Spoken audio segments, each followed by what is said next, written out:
Grow My Cleaning Company teaches owners of cleaning companies just like you how to grow your company, make more money, and finally take charge of your financial future and your life. This podcast is about automating and creating systems that give you time and money freedom so you can grow like crazy without losing control.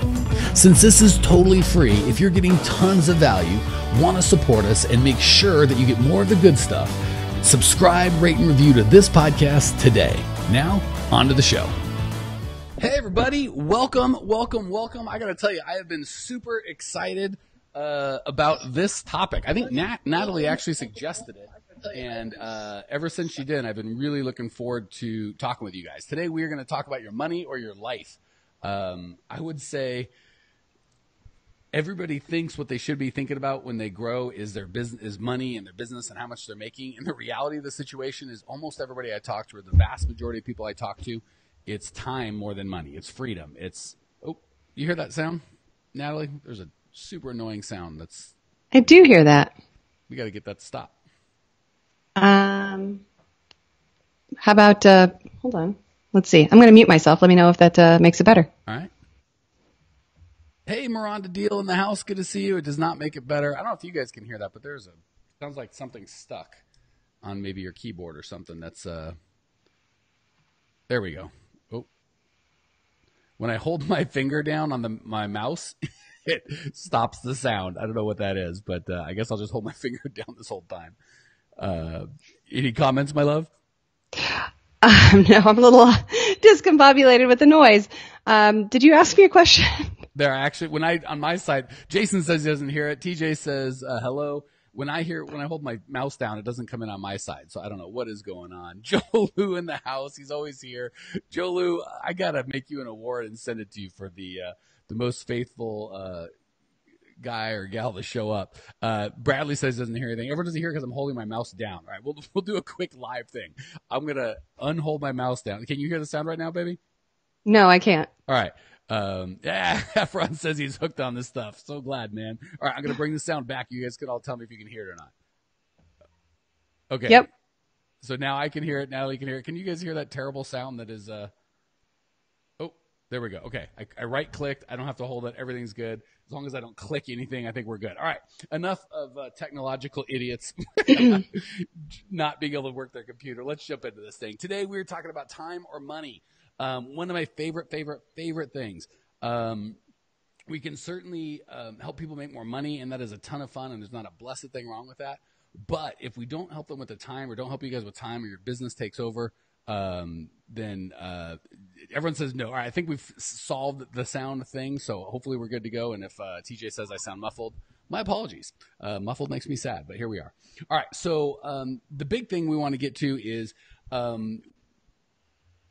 time or money, right? So many of you start this business thinking, if I start a cleaning business or any business, it is going to, it's going to give me the freedom that I want, right? It's going to allow me to be free. Time, money, everything. Life's going to be great. But what ends up happening is it becomes the master of everything, right? I've coached so many people that started off starting this business and they had high hopes. And then the reality was they're working or thinking about working 24/7.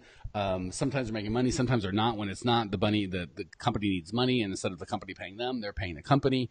And they just feel like they are absolutely trapped by the hamster wheel. I've got to work. And the crazy thing is, a lot of them say, I'm happier than I've ever been my whole life, right? I love it. And they're still unhappy with parts of their business. It's not like they're okay with it, but they still like it better than, Rohan said it perfect. Live the lifestyle that we want, which is absolutely true. So today we're going to talk about how to make sure we get time and money, right? We want to make sure that we don't just get the financial freedom that business offers, but we enjoy the ride and we have the time freedom as we go so we can really win the game. Because I found lots of rich people that are broke in time and miserable, and lots of broke people that are rich in time and rich in life and happy. So we want to make sure that we can give you both, or that we can help you build a business that's going to give you both. So first and foremost, we've got to get rid of the false belief of, if I just make X amount of money, then I will be happy, right? And typically, a lot of times that is $1 million, right? Not $1 million. If I had a business that did $1 million in revenue, I would be happy. That is More than 50% of the folks I coach would probably say if I had $1 million business, I would be happy. The problem, there's a couple problems with that. First and foremost is I've coached people multi-million-dollar businesses that were broke, that were not happy, and they were broke. So first and foremost, we have to make sure that we distinguish between gross sales and net profit. I'd say 80+%, if not higher, of the folks I talk to when I ask, what is your income goals, right? Where do you want to be? Where do you want to be income wise? They almost always answer in terms of their company, right? I want to be at 200,000 or 500,000 or $1 million or whatever the case may be. And don't start with themselves. So we want to make sure that we always start with where we want to be personally and then work our way backwards. TJ bringing the Bare Naked Ladies deep pull. If I had $1 million, well played, sir. I don't know if that's where you're going, but that's where I'm going. That's what I'm assuming if I had $1 million was. For the rest of you, look it up. Bare Naked Ladies. If I had $1 million, great song. All right. So many people start with, if I just had $1 million business, life would be great. I got to tell you an embarrassing reality. And I shared this story a couple times privately. I don't know if I shared it publicly. When people ask, what was your first, TJ, I'm tracking you, baby. TJ says I nailed it. When I had my first $1 million year, a lot of people ask, like, well, what did it feel like? How was it? And the embarrassing truth is, I don't know. I don't remember. When I had my first, and that was a big goal for me, right? I remember when I bought my ServiceMaster franchise, I told my, hey, Val, good to have you, young lady. I told my manager, district, whatever they had, the guy was supposed to help me grow, and all he did was sell me supplies. I want to be $1 million business. And he kind of laughed at me because I was in a smaller town. And it did take me a while. My cleaning business did not grow to $1 million business. I had to do other businesses. But all that to say, it was a goal of mine for at least 10 years. And when I finally hit it, I don't even remember it. And the reason I don't remember it, I was so focused on what was going to happen next. Hey, Samantha, glad to have you in the group. The reason I don't remember it is I was already focused on $2 million, right? I was already focused on the next goal. So we want to make sure that we're really clear about what our goals are, and we take the time to celebrate along the way. So as opposed to and if you guys are anything like me and most of the folks I talk to, and I know you are because I know you guys, as soon as we hit one goal, we're already off to the next goal. We never take the time to celebrate. Oh my gosh, I am making as much as I made in my other job. I have freedom. I'm able to go see my kids. I've made more than I've ever made, right? Whatever the milestone is for you, we don't celebrate it. We're already off to the next thing, which can make us feel not free, even if we are free. Oh my goodness, Christina Jocelyn in the house. It's been such a long time. Okay, so that's the first thing I want to get over is we've got to make sure that, we're not just randomly setting goals like $1 million because it's a nice big number. And there's nothing wrong with $1 million business, but we have to make sure that we're starting with a profit first, right? So instead of saying I want $1 million business, we might say I want to earn $100,000 and even take that back a step, right? A lot of people are like, I want to earn $500,000 personally or $1 million, whatever. The reality is we want to make sure that we have our goals for our personal life first, right? So first and foremost, we want to go. So here's how we're going to start it. And if we start this way, this is going to make sure that I shouldn't say you never, it's going to really help you stay on track and make sure you have a chance to build a business and have the time and money freedom. So first and foremost, instead of just getting into the business and be like freedom, money, grow, right? And throw a bunch of money at this, that, and the other, waste a bunch of money in advertising, all sorts of stuff that may or may not work, just to find out it didn't work, or it did work and you got to $1 million, but you're still broke, right? So we want to start with the lifestyle that you want. So that lifestyle that you want is going to require typically two things, time and money. Okay. So we always focus on the money, right? I need 10 grand a month or 20 grand a month or whatever that case may be to have the lifestyle I want. But we often don't think about the time. So we want to make sure that we're tying everything into a real life thing. So instead of just $1 million business or a $10 million business or $100 million business, whatever the case is, that's not helpful. We want to say the life that I want to live in this house. I want my kids to go to this school. I want to have this much for retirement. I want to drive this kind of a car. I want to give this much to my community, to my church, whatever's important to you. So say once you figure that out, now we've got a real deal of and I have to pay these pesky things called taxes, right? If you ever figure out a way not to do that, let me know. I would love to know. So once we've got that clear picture of what kind of life that you need or that you'd like to have, then and only then do we create a budget and go, okay, to live that life, I need $14,500 per month, whatever the case is, right? So we want to make sure we've got a clear, non-moving target, because I promise if you don't go through this, you'll do like I did. When you make $2 grand, you want 5. When you make 5, you want 10. When you want 10, you make 20. And if we're not really clear on what life we want to be and what kind of actual results we want in our life, it doesn't help when we just hit these random things, right? So first and foremost, decide what kind of life you want to live, then decide what kind of money that you personally need to make. then and only then do we reverse engineer that to our business goal, right? So we might say, and typically in the cleaning business, we're looking at 20% profit. So if you're going to have an automated business, which we're going to come to, so if you want to make $100,000 a year, that looks a lot like a $500,000 a year business, right? So instead of just saying I want $1 million business, and I don't know why, because then I'll be rich, right? Everyone thinks they'll be rich with big air quotes if they have $1 million business. The reality is, you can be wealthier in two ways. You can decrease the amount of money that you need, or you can increase the amount of money that you have. Both of those will make you more wealthy. So you want to be clear that we're starting with, here's the lifestyle I want to live. Here's the money I personally need to live that lifestyle. And here's the revenue the business is going to have to make to be able to have that net profit to me. That's the money side of the ledger. The second side is the time. We want to make sure we're really clear with that. I've helped people that had plenty of money, but they were so slaves to their business, they couldn't enjoy it. They hated their lives, right?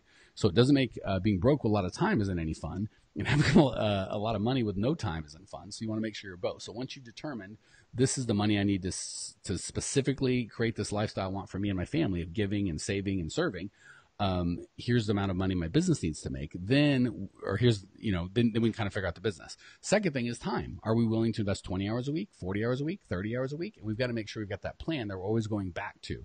So when the business tries to take over, and it will, and says, I need more time, I need more money, I need you to take calls 24 hours a day, 7 days a week, I need you to come in and clean on a Saturday, I need you to do this. If we don't have a standard of what success looks like, we're going to do that. So we want to make sure that we have both time and money standards, because like Siri says, I need $20,000 a month. Great. But we want to make sure that we've got the time to live the life with that. Miranda says, thanks for the Clean Profit Method spreadsheet. Shocking overview. Glad that was so much value. So first and foremost, the big concept, we're going to talk about a little bit how to do this, but the big concept is we want to make sure we're not just randomly setting goals that sound good. We're tying them to results in our life, and then we're constantly gauging success based on that result. And the cool thing is you might get to the point where you need $141,000 a year to live the life that you want, and you make that $141,000. And a lot of people are like, I'm not going to stop. I want to be a million. That's fine. That's all great. But we want to make sure we have that distinction of up until 141,000, it's actual things, schools that my kids go to, money that I'm giving or saving, whatever. After that, it's just because I want to grow and I want to have fun or I want to give more. But we want to be clear on kind of what that looks like. Natalie, I have not involved the brighter, better looking person in this conversation at all. What am I missing? What do you want to add? I think there's a mental and emotional aspect to it. Right? Like if you've got like this goal of, I have this $1 million business and I want to grow it. And, that's just my goal. When things get tough and they will, the things that you have to do are just going to seem insurmountable. You're not going to want to do the work because there's really no emotional tie to it. It's just this nebulous $1 million, P&L that I'm just going to have, and that's not really what's going to drive you to do the things that you need to do and make the hard decisions and be uncomfortable to grow to that goal. So when you tie it emotionally with things like, I'm going to feel the leather on the car that I want. I can hear the sound system. I can feel how good it feels to actually have this thing, or to have this home with my family in it, or to take my kids to Disneyland for a full week and stay in the Disneyland hotel and not have to worry about scrimping and saving. Those types of goals are so much more powerful and tangible, so that when things do get hard, you're not just thinking about, this $1 million business. You're really thinking about the lifestyle and the experiences, which is ultimately all you get, right? When you die, you're not going to be surrounded by piles of money. You're going to be surrounded you by... might be, but you're not taking them with you. You are not taking it with you. And certainly people probably won't remember you for it, but they will remember the experiences that you have and the life that you lead and how many lives you can impact. And that is much more powerful when it comes to setting goals and reaching them. Well said. Visualization is key, just like Rohan said. And Jonathan says, if people just pay me on time, that would be awesome. I promise we'll do a broadcast on that, on how to do it. But that is a different topic for a different day. And you were right, not getting paid can kink all of this stuff. But I promise we'll get there. All right. And excellent. Exactly what Natalie said is huge. I don't want to get too deep into the psychology behind it, but our brains cannot tell the difference between something well visualized and that it's actually experienced. It doesn't understand. It just knows how to go about making the difference or removing the difference. So if we are constantly thinking, I can't get people to pay me on time. I never make any money. This business is so hard. Why is this? Why are everyone is so cheap? I'm constantly dealing with lowballers. How can I possibly make money? When we ask ourselves these questions, our brain doesn't know that they're unhealthy questions that are going to get the exact opposite result we want. It's immediately going to start finding answers for us and start coming up with answers like, well, because you're stupid, or because this business doesn't work, or no one does. And these answers are not going to be helpful. So the power of the question and what you focus on, like what Natalie said, when you say, what would it feel like to have the leather into, on the feel of my skin, that question, your body, your mind is going to start answering that for you. When you say, why is it so freaking hard to buy a car that's not a piece of junk? Your mind will bring that to you, right? If you ask yourself, what will it feel like, or how awesome will it be to be with my kids and never have to pick up the phone and have the business do better without me for that week than with me? How will I feel? How long will my kids and myself remember that experience? That question is going to bring a very healthy answer. And if you say, what on God's green earth would I have to do? How hard would I have to work? How impossible is it going to be? How miserable? How much sacrifice will I have to do to get to Disneyland? Your brain will come up with that answer. So it's really important to visualize. It's really just training your brain to do what you want. And every athlete at the highest of every level, and in business. So the highest levels of just about anything, whether it's business, sports, I don't know politics, but I'm guessing politics as well. There is a large amount of visualization. So that's super, super important. And Christina says, if you spend so much time asking why, it will keep you from moving forward. Couldn't agree more. Where our focus is where our life goes. I'll give you one more story, then we'll move on. Anthony Robbins talks about when he did his first time in a race car. The guy that was teaching him was explaining to him wherever he focuses, that's where he's going to go. And he's thinking, this is what I do for a living. You think I don't know that? Of course. And he said the first time that he got into trouble, he was hyper focused on the wall. He couldn't look away. That's where he was at. And the trainer, knowing they were both about to die because they were going to this wall at a pretty high speed, and knowing Anthony Robbins was much bigger and stronger than he was, he knew that if he yelled at him, argued with him, tried to fight for control of the wheel, they were going to die. So he literally put his hands on Anthony Robbins' head and physically forced his focus to go the direction that he felt it needed to go, i.e. not into the wall. And Anthony's body immediately responded. That is how it is with our lives. If we are focusing on why life is so hard and how blah, blah, blah, our brain, that is the wall we'll run into. If we focus on where we want to be and how to get there, those answers will come up as well. All right. Couple other things I want to make sure we talk about, how to make sure that we are having the time and money freedom, not just one or the other. So we talked about understanding why the goals we have, tying them back to actual life, visualizing what that'll feel about. That's all super important. All right. Another one is I have to have a balanced life, right? So there's two extremes that are both wrong, and I want to make sure you guys don't fall for either of them. First is I have to always be balanced all the time, right? I never have to be out of balance. I would disagree with that. There have been times in my life when I started businesses where I was very unbalanced, and I was intentionally unbalanced. What I found is there's a way to do that that works, and a way that does not work. First of all, I found that to start a business, for me and for most of the people I found, you do have to be unbalanced for a time. So if you'd like to just start a business and work 38 and a half hours a week, 8 to 5, no more, no less, there might be some genius freak of natures out there that can get that done. I've never met one. I am certainly not one. So when at certain times in your business of growth, you might have to be intentionally unbalanced. What I found, there's 3 rules you can follow, you can make that work. And if you don't follow these rules, they'll kill you. And certainly your family. So first is it has to be a limited time offer.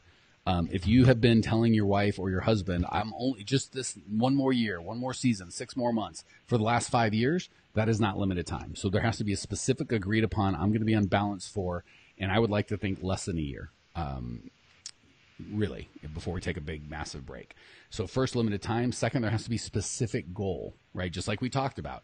If it's not to get exactly here, and here's exactly why, when you hit this goal, it'll be the next goal. The next goal will be the next goal. And there'll always be a reason where I can't take a break now, right? So there has to be a limited time to a specific goal when you agree. I'm going to go back into balance when I hit that goal. And third, you need, I don't want to say the permission, but certainly the support of the people that are important in your life, right? If I'm going to be unbalanced, and, Natalie and I have, I've got a son that doesn't live here and doesn't, he's 20 years old. He's on his own. He doesn't require a lot of time, but we have a 3-year-old that does require a lot of time. So at this point in his life, I don't want to choose to be unbalanced, but if I did, I would need Natalie's support, and we'd have to do it only for a certain amount of time. Natalie, looks like you're dying to say something. What am I missing, sister? So let me get this right. Christian's the one that needs the time and attention in this family. Is that? I think you're trying to tell a joke. I do not get it. Yes, Christian is the one that needs the time and attention. I think you need more attention than he does. From you, yeah. Luckily, Natalie only gets unbalanced loving other human beings like myself and my lucky son. So that works. So all that I'm saying is we don't want to say we can never be unbalanced, because that is going to really inhibit you from some big things, right? Sometimes you do have to go all in on something. But the rules that you want to do is Val says abort. She knows I'm turning the wrong direction. Thank you for trying to save me, Val. Quick, change the subject. Put something in the queue. Save me. So you want to make sure that you, Christine is also seeing me. It's so funny. You guys are a couple seconds delayed. So I'm seeing after my words, like, no, Mike, no. All right. So it's fine to be unbalanced. You just have to do it for a limited amount of time with a specific goal and the support of the people who love you in your life. Okay. The next piece is the way you can flip that over and fail on the other side is, this false belief of I have to work, to start a business, I have to work 100 hours a week for the first 2 or 3 years, and I have to be broke. And the beliefs on the other side are also super unhelpful. So the reality is, it's not that you never want to be unbalanced. That's not the case. But also you certainly don't want to live your life unbalanced or just randomly believe because I'm starting a business, I have to be unbalanced for unspecified amount of years and I have to be broke for an unspecified amount of years. That has cost so many people so much time and money. A terrible kind of corollary to that is if I want to work more, if I want to make more, I'll just work more, right? I'm working 40 hours a week, making 40 grand a year. If I work 80 hours a week, I'll make 80 grand a year. The problem with that one is it's true. Typically, right? If you're doing low value, whatever work you're doing, you can work twice as much and usually make twice as much. The problem is we all have this terrible cap of the same 24 hours, right? No matter how much or how little money you have, we're all the same. Like everyone younger than me in a very important regard is much richer than I am, right? I have so many days on this earth and breaths to breathe and time to serve. And once that time is gone, I'll never get it back, right? So 45-year-old Mike, who you're all looking at and talking to now, is poorer when it comes to time than 25-year-old Mike was by 20 years. So yes, we can say I will work harder and make more. The problem is that's capped, right? If we do the same hard level, if we're working 40 hours a week, making 40 grand a year, and we say, well, I'll work 80 hours a week, making 80 grand a year, great. Now you want to make 200 grand a year. What do? Well, you can stop sleeping. If you ever figure out how to do that, let me know, or you're capped. Right. So what we want to do is, and this is what most people miss, is they kind of look at all the work as the same, right? I just work. And whether I'm answering an employee question or cleaning, hey, Chris Schwab, glad to have you, or cleaning or talking to an employee or hiring an employee or firing an employee or talking to a customer with $10,000 a month or $200 a month or ordering supplies or on and on and on, whatever I'm doing, I put that all as one category of work. And I don't really kind of dissect that, which is key. The reality is, the only thing that really dictates your income is the quality of your work. So if you want to be wealthy, you've got to increase the quality of your work, not the quantity. Because the quantity, as we talked about, you're capped. You can only increase it so much. The quality is a never-ending cycle that you can continually improve and do higher and higher and higher and higher value work, right? When I was a kid, I got offered $10 an hour cash to move furniture out of a elementary school that had asbestos in it, right? And I was super happy because it was Christmas break and we got to work like 10 hours a day and I made $100 and it was cash and I was so happy. Now I wouldn't do that, right? The more opportunities we get, the more I can bring a lot more value to the world. So obviously I get paid a lot more for my time. So we want to focus not on working more, but increasing the quality of the work. Hey, our first UK check-in for the day. We haven't had as many UKs as you guys always go in flows, and we haven't had a lot of UK. So glad to have you, Joanna. All right, what else? Natalie, it feels like I want to wrap up because we've got a lot of time in. If anyone's got any questions in the chat, go ahead and throw them in. I'll try and answer. Natalie, any thoughts or pieces of wisdom that I've missed that the Cleaning Nation needs? Yeah, just touching back on that whole quantity versus quality thing. You just can't do good work 80 hours a week. You get burnt out, your mind's not at its best.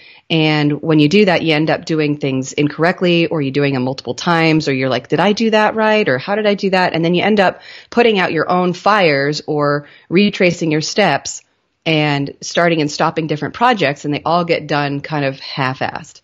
And if you want to be more effective and work less, you have to work less. Like, you can't overwork yourself. There's just no way you can do that. At least for extended period of time and really make any headway.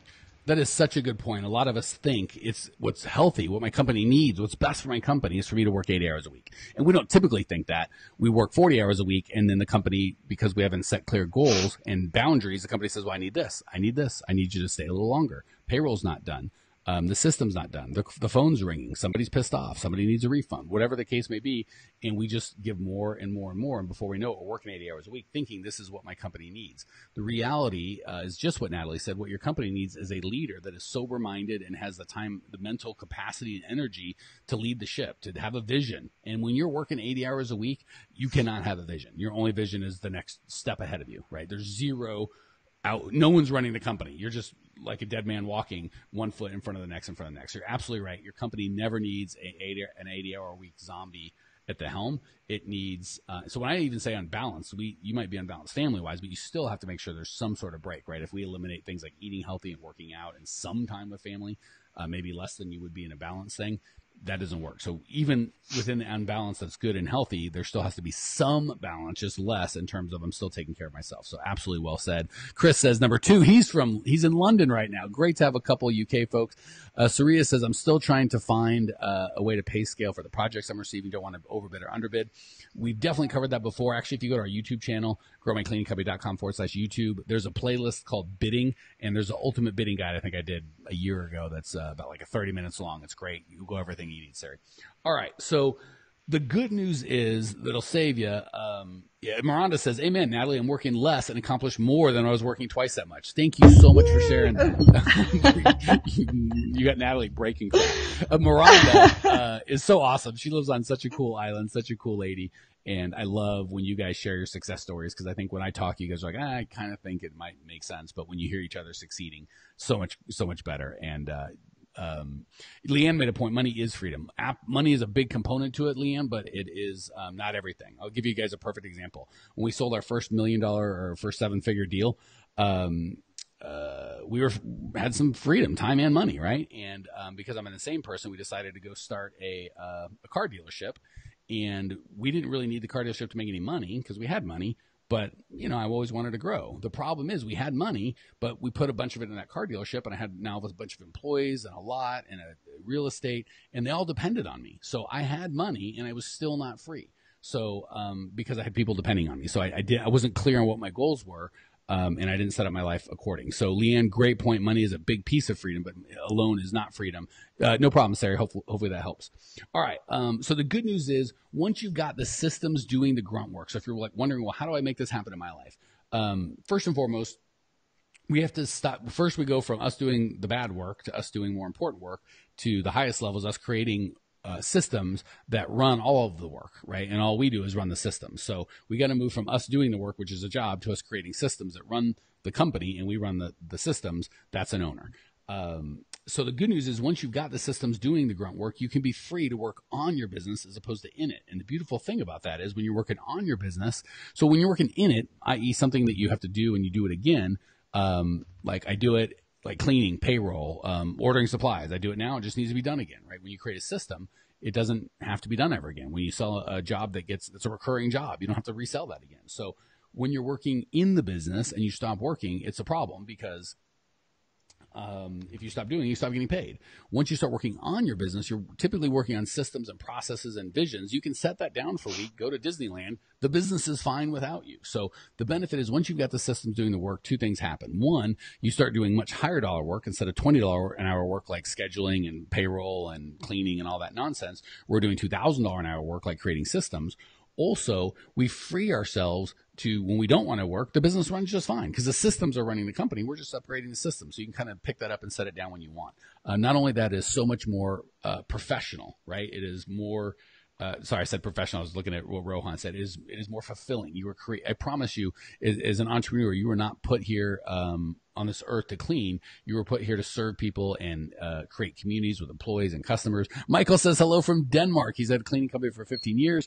My bride's father was Danish and spoke Danish, and we've actually been to Denmark, a beautiful country. So, all right, the benefits are once you've got the systems doing the grunt work, you're free to work on your business and not in it, and you can start doing the fulfilling work that you were probably put on this earth to do. So that's the big thing. If you would like my help walking you through this, figuring out how to move from employee to owner, from slave to your business to in charge of your business and have the systems and processes you need, go to growmycleaningcompany.com/talk. I'm happy to jump on a call with you and figure out how to make this happen in your life. Again, hint, and so many people beat themselves up, which is great that they take responsibility. I suck, or I'm stupid, or I'm no good at this, which the reality of the situation is it's not that. It is always you're using the wrong system. So if you'd like help getting the right systems in your business, getting clarity on the goals that you want, and helping you get there and creating a plan that's actually going to work, go to growmycleaningcompany.com/talk. I would love to help all of you guys do that. Again, there are limited spots. We're actually traveling this week, so they're even more limited than usual. So if you would like me to help you personally, go right now. After I do these lives, typically they get filled up pretty quick. So don't think about it. Do it later. The spot you need might be taken. growmycleaningcompany.com/talk. Really enjoyed hanging out with you. Love this topic. As always, feel free to reach out in the group and let us know what you want us to talk about on upcoming deals. Until then, growmycleaningcompany.com/talk. Have a great afternoon. Talk to you guys soon. See ya. Thanks for tuning in to today's show. If you're fired up, ready to grow, and want to see if you have what it takes to work with us at Grow My Cleaning Company, here's what I want you to do right now. Go to growmycleaningcompany.com/talk. That's growmycleaningcompany.com/talk to book an appointment to speak with me personally. I'm going to jump on the phone with you to get you crystal clear on where you are now, where you want to be, and how to get you there. Don't walk around in the dark any longer. If you are serious about growing your cleaning company, it's time to finally get the systems in place that you need to grow. We've helped hundreds of owners of cleaning companies not only grow their business and their personal freedom, but give back to their community as well. If that's what you're looking for, head over to growmycleaningcompany.com/talk and book a time to talk with me personally. I can't wait to get to know you and your business.